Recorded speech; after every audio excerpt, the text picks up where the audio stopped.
Okay, starting the video so that I can get arranged and then not have to mess with it.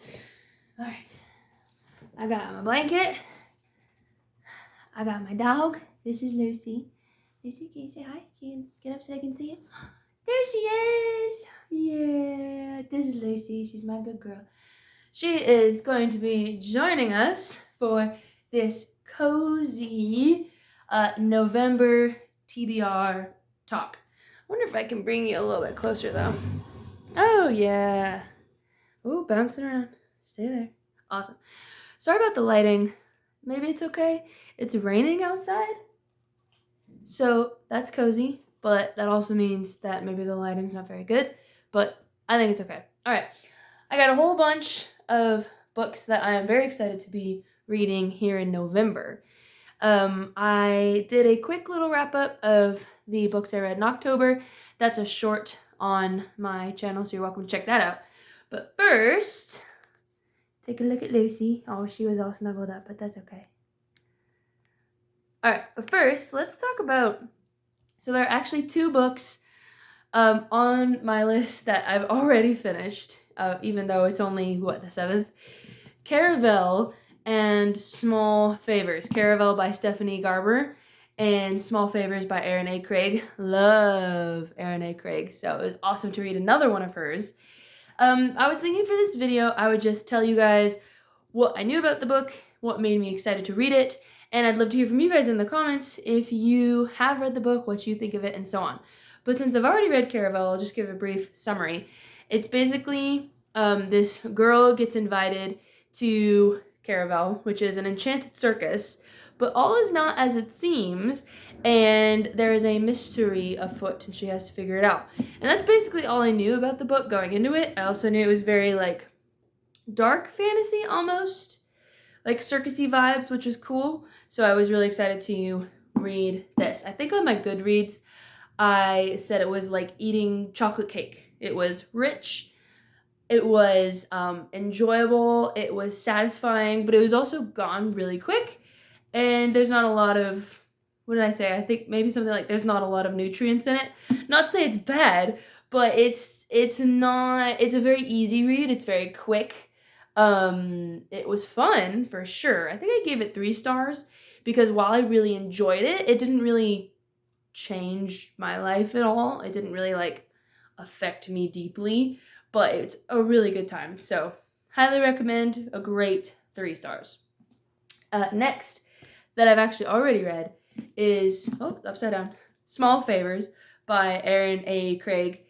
I picked this up because of Erin. I just really enjoyed House of Salt and Sorrows, and I also really loved The 13th Child, which is actually the first one I read. I read The 13th Child first, which that's her newest one, so I'm kind of going back in her writing era, but this is such a fun book.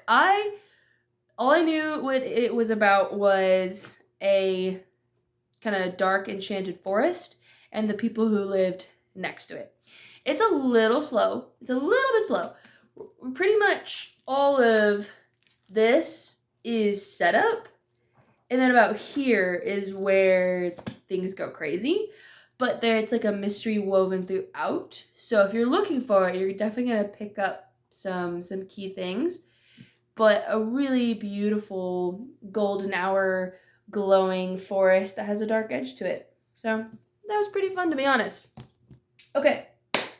Oh, sorry, let me reach past you. Hey, how's it going? In just a second, sorry. Okay. Divine Rivals.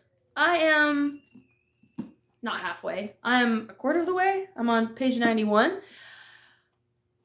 Oh my gosh. This book. That's how I feel about it. That's how I feel about this book.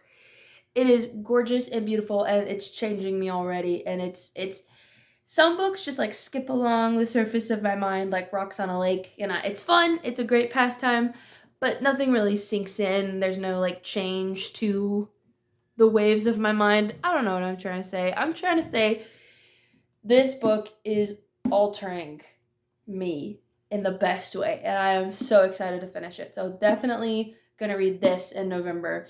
Honestly, I might finish it tomorrow. It's so good. I am so excited. So Divine Rivals, amazing. Oh, well, I picked it up because nobody could stop talking about it, and now I understand why. Also, this cover is actually gorgeous. I am so obsessed with these colors. Ugh.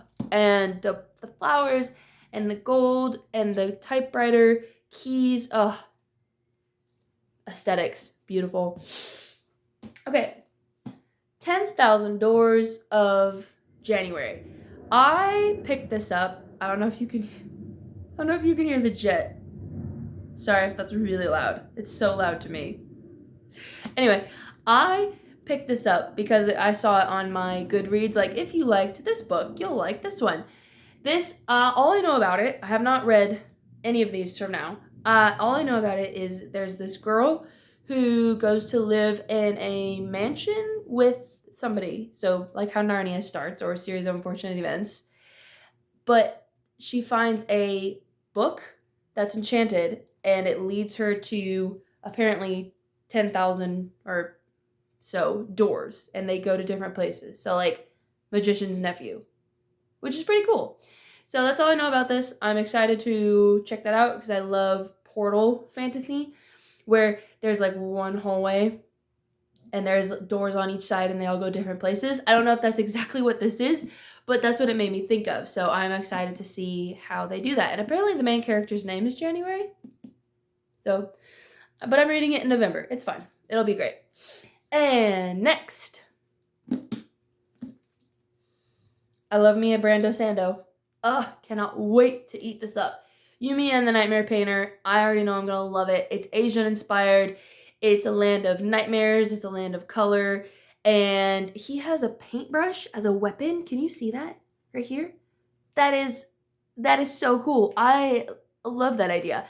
I wonder if it's gonna be like his book Warbreaker, in that the color is also the magic. The only reason I think that is because it's Nightmare Painter. Does he paint the nightmares? Is she fighting against him? Is she fighting with him? I don't know. But it's Brandon Sanderson, and I will automatically read Brandon Sanderson. I've read, is it safe to say dozens? No, not quite. We're getting there. I've read so many of his books, and the only one I even moderately disliked was Legion, but that was literally just because it was set in the modern world. I prefer high fantasy, set in a different world, but cannot wait. Brandon Sanderson, all the way. All right, next. Okay, guys, I almost didn't read this one. Hot take, maybe. I did not like The Cruel Prince.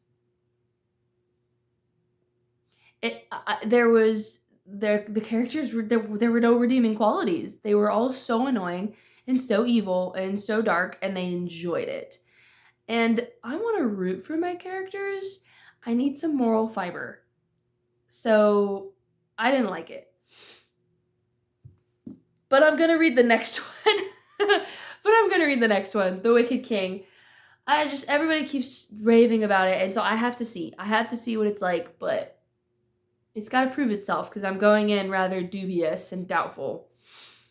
But literally what I heard was that it goes from less like cloak and dagger espionage into more wars, like full on kingdom fighting against each other rather than just like in the shadows one-on-one. And I would way prefer to read about that. I got so tired of the backstabbing and the bullying in the first one. I was like disturbed in my heart, and I'm a sensitive person, sure, but that was like next level. I don't mind it when it's dark, but give me a solid, strong character to root for. I don't know. I'll let you know. Let me know. Is it worth it? Let me know. Okay. I lied when I said earlier that I have not read any more of these. I'm sorry.